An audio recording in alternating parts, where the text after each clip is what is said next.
ভোটের দামামা বাজতে কর্মব্যস্ততা তুঙ্গে ছাপাখানায়, বিশেষ করে ফ্লেক্স প্রিন্টিং সহ নানা জায়গায়। কিন্তু এই নির্বাচনী মরশুমে কর্মব্যস্ততা থাকলেও মুখের হাসি উঠে গিয়েছে বেশিরভাগ সংস্থার মালিকের, যার অন্যতম কারণ ইরান ইসরায়েল যুদ্ধের সংঘাত। আর সেই যুদ্ধের সংঘাতে ছায়া পড়ল ছাপাখানাগুলোতে।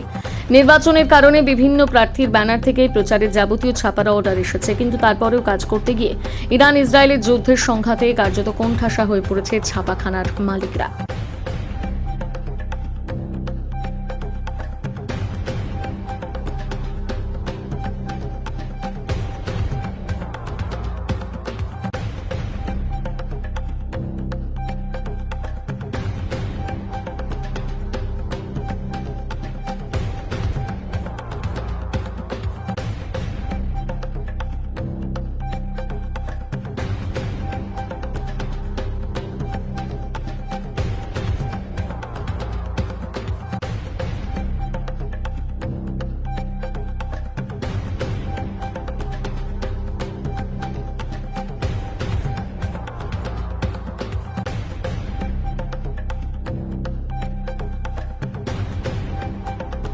এখন কর্মব্যস্ততা কেমন আপনাদের এই ফ্লেক্স পেন্টিং বা আদার্স কাজগুলো?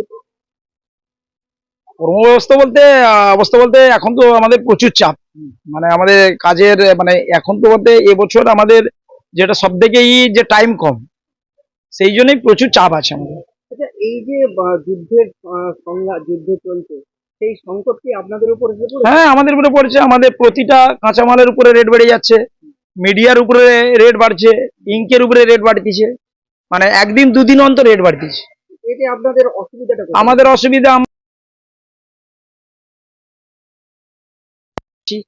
কিন্তু সেক্ষেত্রে মার্কেটে রেট মানে কাঁচামালের রেট বেড়ে গেলে তো আমরা তো সেই রেটটা আর পাচ্ছি না। তো আমরা তো মানে প্রফিট হবে কি আমাদের মানে মানে পকেট থেকে টাকা যাবে, এরকম একটা পরিস্থিতি আছে দাঁড়াইছে। মানে কতটা কিরকম বেড়ে যাচ্ছে? প্রতিটা বলতে মিডিয়াতে ইনকে প্রচুর পয়সা মানে বাড়ছে, কোনদিন 20 পয়সা, কোনোদিন 40 পয়সা, মানে এক দুদিন অন্তর অন্তর এরকম ভাবে হচ্ছে। মানে আগামী দিন সোমবার পর্যন্ত কি রেট দাঁড়াবে সেটাও আমরা এখন বলতে পারবো না। আর অর্ডার সব পুরোনো রেটে হয়েছে। হ্যাঁ, অর্ডার তো পুরোনো রেটে আছে, এবার আমরা পার্টিকে বলছি, এবার দেখা যাক কি হয়। কি নাম আছে? আমার নাম নীলু প্রসাদ পাড়ি, আর আপনার সংস্থার নাম? Dynamic A to Z।